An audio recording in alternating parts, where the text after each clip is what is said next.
मित्रांनो नमस्कार. आज मी तुमच्यासमोर एक अत्यंत महत्त्वाचं आणि चिंताजनक वास्तव मांडणार आहे जे आपल्या देशातील वैद्यकीय क्षेत्राशी संबंधित आहे. हे कदाचित तुम्हाला धक्का देईल, पण यावर शांतपणे विचार करणं गरजेचं आहे. भारताचे वैद्यकीय क्षेत्र लवकरच कोलमडणार. तुम्ही बरोबर ऐकलं. भारताच्या संसदीय समितीने स्पष्टपणे हे मान्य केलं आहे की आपल्या देशाचं वैद्यकीय क्षेत्र लवकरच कोलमडण्याच्या मार्गावर आहे आणि यामागे जे काही चाललं आहे ते ऐकून तुम्हाला मोठा धक्का बसेल. या प्रकरणात police, doctors, medical staff, medical support staff हे सगळेच जण या मोठ्या घोटाळ्यांमध्ये सामील होते आणि आजही आहेत. बनावट शस्त्रक्रियांचा काळोखा धंदा. झी न्यूजमध्ये नुकत्याच प्रकाशित झालेल्या एका संशोधन अहवालानुसार आपल्या देशात सुमारे 44% मानवी शस्त्रक्रिया बोगस, बनावट किंवा अनावश्यक असतात. याचा अर्थ काय? याचा सरळ अर्थ असा की हॉस्पिटल्समध्ये ज्या शस्त्रक्रिया केल्या जातात त्यापैकी जवळजवळ अर्ध्या शस्त्रक्रिया फक्त रुग्णाचे किंवा शासनाचे पैसे लुटण्यासाठी केल्या जातात. या रिपोर्टमध्ये पुढे जे आकडेवारी दिली आहे ती आणखी भयावह आहे.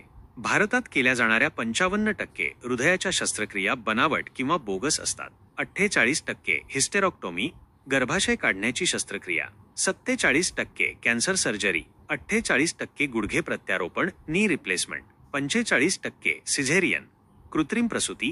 या व्यतिरिक्त खांदेरोपण, शोल्डर रिप्लेसमेंट, स्पाइन सर्जरी, कंबर किंवा पाठीच्या कण्याचे ऑपरेशन अशा अनेक शस्त्रक्रियांमध्येही अशीच फसवणूक मोठ्या प्रमाणावर होते. रुग्णांना लुटा आणि कोट्यधीश व्हा. महाराष्ट्रातील अनेक नामांकित हॉस्पिटल्समध्ये केलेल्या पाहणीत एक धक्कादायक सत्य समोर आलं आहे, जे BMJ ग्लोबल हेल्थ या प्रतिष्ठित आरोग्य मासिकाने उघड केलं आहे. मोठ्या हॉस्पिटल्समध्ये सिनियर डॉक्टरचे वेतन महिन्याला 1 कोटी रुपयांपर्यंत दिले जाते. यामागचं कारण काय आहे माहितीये का? तर जे डॉक्टर्स जास्तीत जास्त रुग्णांना गरज नसतानाही अधिक तपासण्या करायला लावतात, अनावश्यक उपचार देतात, ऍडमिट करायला लावतात आणि शस्त्रक्रिया करायला भाग पाडतात, अशा डॉक्टरांना अधिक वेतन दिलं जातं. म्हणजे रुग्णांना लुटा आणि त्याचे बक्षीस म्हणून कोट्यवधी रुपये कमवा. मृत रुग्णांवरही उपचार करण्याचा घृणित प्रकार. टाइम्स ऑफ इंडिया या वृत्तपत्राने अशा अनेक केसेसचा अभ्यास करून एक रिपोर्ट प्रकाशित केला आहे जिथे मृत रुग्णांना जिवंत दाखवून त्यांच्यावर उपचार केले जातात. रुग्णांकडून जास्त पैसे उकळण्यासाठी केला जाणारा हा अत्यंत घृणित प्रकार आता अनेक ठिकाणी उघडकीस आला आहे. एक हृदयद्रावक उदाहरण ऐका. एका नामांकित हॉस्पिटलमध्ये 14 वर्षांच्या एका मृत युवकाला जिवंत आहे असे सांगून सुमारे 1 महिना व्हेंटिलेटरवर ठेवून उपचार केले गेले आणि शेवटी त्याला मृत घोषित केले. जेव्हा तक्रार केली गेली तेव्हा हॉस्पिटल दोषी असल्याचे आढळून आले. हॉस्पिटलने तोडगा म्हणून 5 लाख रुपये कुटुंबाला दिले. पण एका महिन्यासाठी त्या कुटुंबियांवर जो मानसिक अत्याचार करण्यात आला त्याचे काय? अनेक वेळा मृत रुग्णांवर त्वरित शस्त्रक्रिया करण्याचा बनाव केला जातो. त्यासाठी मृत रुग्णाच्या कुटुंबियांना तत्काळ पैसे भरण्यास सांगितले जाते. नंतर रुग्ण शस्त्रक्रिया करताना मरण पावल्याचे जाहीर केले जाते, पण भरलेले पैसे आणि शस्त्रक्रियेची मोठी रक्कम वसूल केली जाते. संदर्भ डिसेंटिंग डायग्नोसिस, डॉक्टर गाडरे आणि शुक्ला. इन्शुरन्स घोटाळा. मेडिक्लेम एक भयंकर मायाजाल. इन्शुरन्स म्हणजे मेडिक्लेमचा घोटाळा सुद्धा असाच भयंकर आहे. भारतात सुमारे 68% लोकांनी मेडिक्लेम इन्शुरन्स घेतलेला असतो, पण जेव्हा खऱ्या अर्थाने गरज पडते तेव्हा अनेक क्लुप्त्या करून रुग्णांना इन्शुरन्सचा क्लेम नाकारला जातो किंवा फक्त अंशतः रक्कम दिली जाते. बाकी सर्व खर्च रुग्णांच्या नातेवाईकांना करावा लागतो. तुम्हाला माहिती आहे का? इन्शुरन्सचे खोटे क्लेम करणाऱ्या सुमारे 3000 नामांकित हॉस्पिटल्सना मोठ्या इन्शुरन्स कंपन्यांनी काळ्या यादीत टाकले आहे. कोरोना काळात अनेक मोठ्या हॉस्पिटल्सनी कोरोनाच्या खोट्या केसेस दाखवून इन्शुरन्स कंपन्यांना कशा प्रकारे चुना लावला याचे असंख्य प्रकार उघडकीस आले होते. मानवी अवयवांची तस्करी एक रक्तरंजित व्यवसाय. मानवी अंगांची तस्करी हा एक अतिशय घृणित आणि मोठ्या प्रमाणात चालणारा व्यवसाय आहे. इंडियन एक्सप्रेसने 2019 मध्ये यासंबंधी एक हृदयद्रावक घटना समोर आणली होती. हजारो कोटी रुपयांचा हा धंदा कसा चालतो ते बघा. संगीता कश्यप या कानपूरच्या महिलेला एका नामांकित कंपनीत नोकरी देण्यासाठी दिल्लीला येण्याची सूचना केली जाते. कंपनीमध्ये नोकरी देण्याअगोदर त्या महिलेचे संपूर्ण हेल्थ चेकअप करण्यासाठी दिल्लीतील अत्यंत नामांकित फोर्टिस हॉस्पिटलला जाण्याची सूचना केली जाते. संगीताला रीतसर रुग्णालयात भरती करण्यात येते, पण सुदैवाने शेजारच्या खोलीत डॉक्टरांचे डोनर वगैरे बोलणे तिच्या लक्षात आल्यावर तिने तिथून पळ काढला. ज्या मित्राने तिला हॉस्पिटलला नेले होते त्याला हा प्रकार सांगितल्यावर उलट त्याने संगीताला धमकावले आणि 50,000 रुपये मागू लागला. तिने या प्रकरणाची पोलिसांकडे तक्रार केली. पोलिसांनी तपासणीअंती एका मोठ्या हजारो कोटी रुपयांच्या अवयव तस्करी करणाऱ्या आंतरराष्ट्रीय टोळीचा पर्दाफाश केला. पोलिसांनी आपल्या अहवालात नमूद केले आहे की या प्रकरणात police, doctors, medical staff, medical support staff सर्वजण सामील होते. Hospital referral scam. सर्वांना माहीत असलेला अर्थपूर्ण व्यवहार. हा तर सर्वांना माहीत असलेला आणि सर्रास चालणारा प्रकार आहे.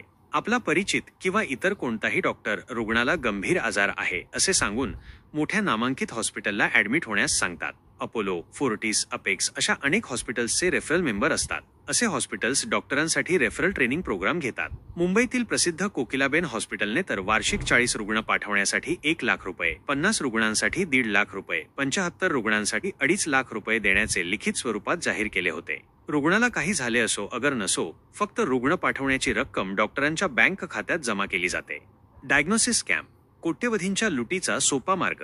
हा अत्यंत सरळ आणि सोपा पण कोट्यवधी रुपयांच्या लुटीचा प्रकार आहे. बंगळुरू येथील काही नामांकित पॅथॉलॉजी LIBSवर इन्कम टॅक्स विभागाच्या धाडीमध्ये अनेक LIBS कडे 100 कोटींच्या वर रुपये कॅश आणि 3.5 किलो सोने आढळून आले होते. पुढे असे आढळून आले की हे डॉक्टरांना देण्यासाठी ठेवण्यात आले होते. रुग्णाला काही झाले असो किंवा नसो, डॉक्टर्स रुग्णांना चेकअपसाठी पाठवतात. तिथून त्यांना 40 ते 50% कमिशन मिळते.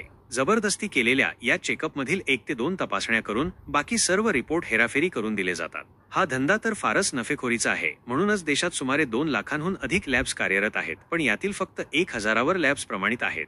फार्मा कंपन्यांचे कमिशन आणि औषधांचा काळा बाजार. असाच एक मोठा स्कॅम फार्मा कंपन्या सुद्धा चालवतात. देशातील 20 ते 25 मोठमोठ्या औषध कंपन्या डॉक्टरांवर 1,000 कोटी रुपये दरवर्षी खर्च करतात. डॉक्टरांनी आपल्या कंपनीचे औषध लिहावे म्हणून त्यांना लाखो रुपये कॅश, विदेश दौरा, पंचतारांकित हॉटेलमध्ये 5 ते 7 दिवसांचे वास्तव्य दिले जाते. USV LTD कंपनी तर प्रत्येक डॉक्टरला 3 लाख रुपये कॅश किंवा ऑस्ट्रेलिया, अमेरिका ट्रिप देते. हॉस्पिटल्स आणि फार्मा कंपन्यांचे एक वेगळे स्कॅम आणखी आहे. अनेक फार्मा कंपन्या मोठ्या हॉस्पिटल्सना औषधी, सर्जिकल साहित्य अत्यंत कमी दरात उपलब्ध करून देतात. त्यावर MRP मात्र प्रचंड असते. इंडिया टुडेने याचा पुरावा देत हे सिद्ध केले आहे.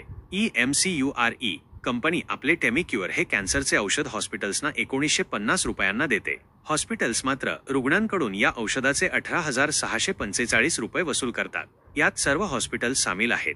संदर्भ India today hospital scam survey report. नियंत्रण संस्थेची उदासीनता, MCIची भूमिका.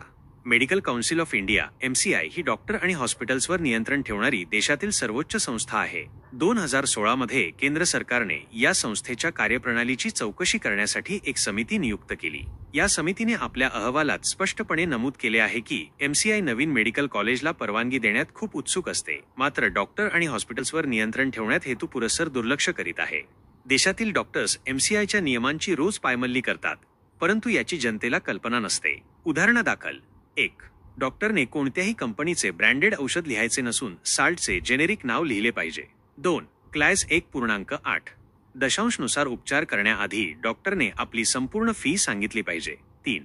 तपासण्या आणि उपचार करण्यापूर्वी रुग्णाला योग्य माहिती देऊन त्याची स्वीकृती घेणे आवश्यक आहे. 4. प्रत्येक रुग्णाचे मेडिकल रेकॉर्ड येणाऱ्या 3 वर्षांसाठी डॉक्टरने सुरक्षित ठेवले पाहिजे. 5. व्यवसायातील भ्रष्ट, अनैतिक, अप्रामाणिक आणि अक्षम डॉक्टरांचे वर्तन कोणतीही भीती न बाळगता समाजासमोर आणले पाहिजे. शासकीय योजनांचा घोटाळा, हजारो कोटींची उधळपट्टी.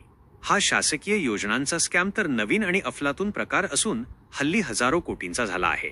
जेव्हा एखादा माजी सैनिक हॉस्पिटलला गेला की त्याला फक्त सर्दी किंवा इतर किरकोळ समस्या असेल तरी सुद्धा ऍडमिट केले जाते. त्याच्या कार्डवरून त्याच्या नकळत एखाद्या सरकारी योजनेत त्याला बसवले जाते. रुग्णावर नको ते उपचार करण्याचा देखावा केला जातो. 7 ते 8 दिवसात त्याला सुटी दिली जाते. तोपर्यंत त्याचे लाखोंचे बिल सरकारी योजनेतून भ्रष्ट अधिकाऱ्यांच्या कृपेने डॉक्टरच्या खात्यात जमा झालेले असते. अर्थातच खोट्या चेकअप आणि तपासण्यांचा उपचारांचा कागदोपत्री आधार याला द्यावा लागतो. मित्रांनो, ही माहिती प्रत्येक नागरिकांपर्यंत पोहोचली पाहिजे, जेणेकरून आपण व आपले कुटुंब यापासून वाचायला हवे. आपल्या आरोग्याशी संबंधित हा विषय अत्यंत गंभीर आहे आणि यावर आपल्याला जागरूक राहणे आवश्यक आहे. अशाच माहितीपर व्हिडिओसाठी हे चॅनल ताबडतोब सबस्क्राईब करा आणि ही माहिती जास्तीत जास्त लोकांपर्यंत पोहोचवा.